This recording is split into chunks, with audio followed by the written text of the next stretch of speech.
De terrorismos a terrorismos. 26. El infierno nuclear. Complots.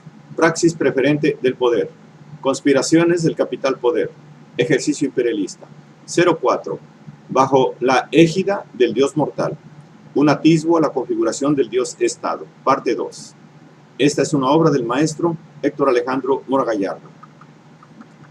Y he aquí que el pueblo, las ranas u hormigas, se puso intransigente y reclamaron un rey, necesitados como estaban de un líder que los encabezara en el combate, en sus confrontaciones en contra de los filisteos. Pero, amén de ello, le entregaron a cambio su servidumbre permanente e irreversible por los siglos de los siglos desventurados, dando paso a que la praxis perversa del poder se desenvuelva. Y el reino de Israel alcanzó su mayor potencialidad bajo el reinado de David y su hijo Salomón. Dominó pequeños reinos circunvecinos y sobre todo obtuvo grandes riquezas regenteando el comercio marítimo mediterráneo. La plata no se estimaba en nada en tiempo del rey Salomón, pues el rey tenía una flota de Tarsis en el mar con la flota de Hiram, y cada año venía la flota de Tarsis trayendo oro, plata, marfil, monos y pavos reales. Un pequeño reino que como tal era un estado despótico en potencia, logrando su plenitud acorde con lo conseguido en el libro primero de los Reyes. Lo que se cuenta en los apartados 4, las sombras del reino, y 3, el cisma político y religioso, dando cuenta de la decisión de las tribus, lo que ocurre en resultas de la intensa explotación que el rey Salomón le aplica a sus súbditos, efectuando una extensa leva para realizar magnas construcciones, como la del templo y la muralla de Jerusalén, así como también el Miló, un gran terraplén sobre el que se asienta el templo y su palacio. Y Salomón se hizo rico y tenía oro en abundancia. Recibía cada año 666 talentos de oro, sin contar las contribuciones de los mercaderes, las ganancias de los comerciantes y de todos los reyes árabes y de los inspectores del país. ¿Exagerado? El caso es que la riqueza del rey Salomón se hizo proverbial. El rey Salomón hizo 200 grandes escudos de oro batido, aplicando 600 ciclos de oro batido en cada escudo y 300 escudos pequeños de oro batido, aplicando 3 minas de oro en cada escudo. El rey los colocó en la casa bosque del Líbano. Hizo el rey gran trono de marfil y lo revistió de oro finísimo. El trono tenía 6 gradas y un respaldo redondo en su parte posterior con brazos a uno y otro lado del asiento. Dos leones de pie sobre las 6 gradas a uno y otro lado. No se hizo cosa semejante en ningún otro reino. Todas las copas de beber del rey Salomón eran de oro y toda la vajilla de la casa bosque del Líbano era de oro fino. Pero la riqueza acumulada, ¿cómo se obtiene? Y la magnitud arquitectónica, ¿cómo se edifica? Ya David había explotado el trabajo de mano de obra intensiva, pero aplicándolo solamente a prisioneros, siendo Salomón capaz de promover la leva a los israelitas, causando un malestar intenso entre las tribus. Hizo el rey Salomón una leva en todo Israel. La leva fue de 30,000 hombres. Los envió al Líbano, 10,000 cada mes, por turnos. Un mes estaban en el Líbano y 2 meses en sus casas. Adoram estaba al frente de la leva. Tenía además Salomón 70,000 porteadores y 80,000 canteros en el monte, aparte de los capataces de los prefectos puestos por Salomón al frente de los trabajos. 3,300 que mandaban a la gente empleada en los trabajos. El rey mandó arrancar grandes piedras, piedras selectas, para fundamentar la casa de Yahvé con piedras de sillería. Los obreros de Salomón, los obreros de Hiram y los giblitas cortaron y dispusieron la madera y las piedras para construir la casa. Como bien se señala en una nota de la Biblia de Jerusalén, a pesar de lo que se afirma como una clara interpolación de cobertura, negando que Salomón haya empleado a los israelitas como esclavos en sus construcciones, sino que solo empleó a los miembros de su ejército, si bien como capataces, la explotación por trabajo tributario fue un hecho. Sin duda la riqueza del gran rey implicó no solo el control del gran comercio, sino también la explotación de su pueblo, lo que produjo la rebelión popular. Pues Salomón se convirtió, a efectos del hedonismo palatino, en un déspota idólatra, como tantos reyes asiáticos, y se enojó Yahvé contra Salomón, porque había desviado su corazón. Salomón hizo lo malo a los ojos de Yahvé, y no siguió plenamente a Yahvé como David su padre. Entonces edificó Salomón un altar a Quemos, monstruo abominable de Moab, sobre el monte que está frente a Jerusalén, y a Micón, monstruo abominable a los amonitas. Más acá de la leyenda, lo que tiene visos de realidad mundana es lo que se cuenta como la revuelta de Jeroboam. Era Jeroboam el capataz que Salomón había puesto para controlar la leva de la casa de José. Debiese haber sublevado contra el gran rey, puesto que Salomón lo persiguió, por lo que fue a dar a Egipto. A la muerte de Salomón se produce la escisión del reino de Israel, que la mayoría de las tribus rompen con la de Judá, la tribu consentida de David y Salomón, pues a ella pertenecía. Tribu que como tal se entrevé, resultaba favorecida al recibir un trato preferente, pudiéndose considerar que usufructuaba el trabajo tributario de las demás. Como hoy en día los sionistas, más bien de raza házara, usufructúan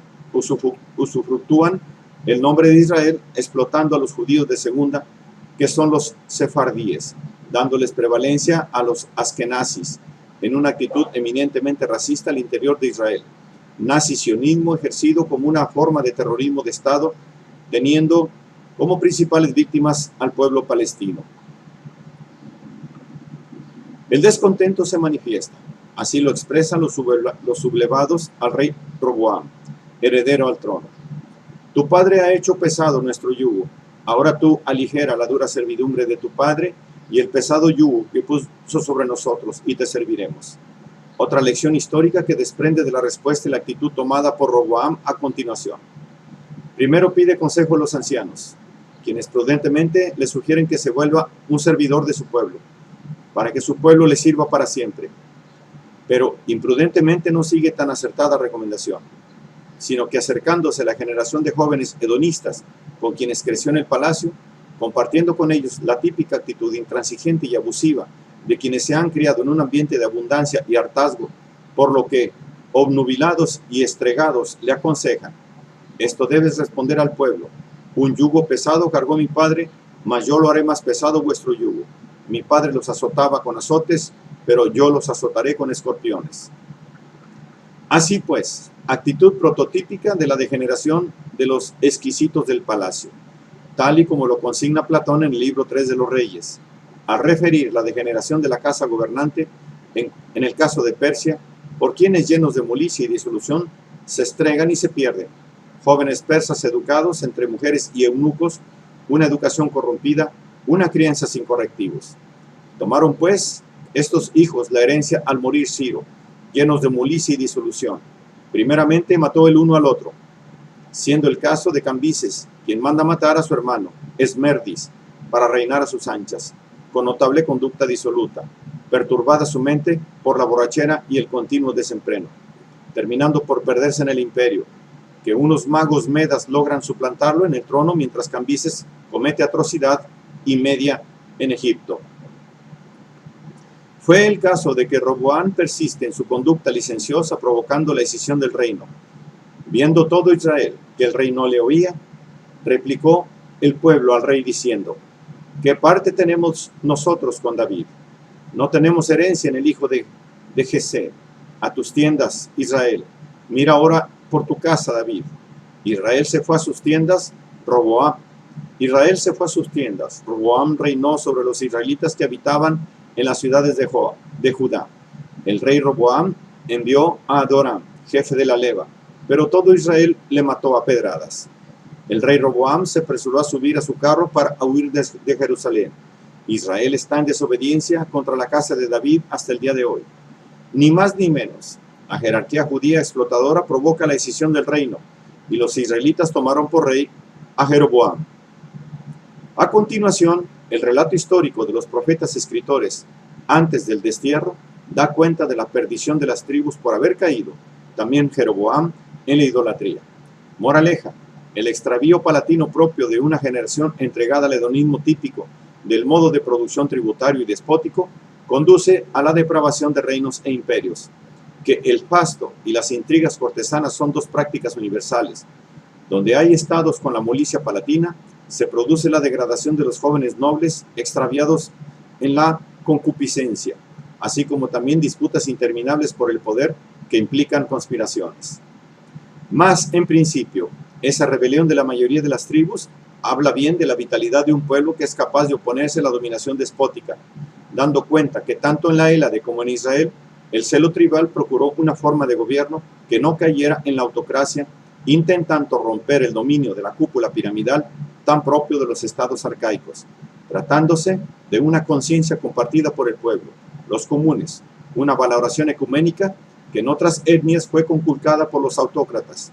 Hans Kuhn parece captar en su historia del nacionalismo la noción del valor tribal que confiere la unidad comunal no sojuzgada, ánimo libertario que hace posible la democracia antigua, prepara los fundamentos espirituales de la democracia, porque la democracia emana de la solidaridad que priva en las fratrias, de ahí lo fraternal, confiriendo una dignidad especial y una misión de la que en otros países solo participaban los gobernantes, los reyes o los sacerdotes, otorgándoles únicamente a ellos un origen divino o cierta sabiduría y orgullo especiales, haciéndolos superiores a todos los demás miembros de su pueblo, colocándolos en una clase aparte.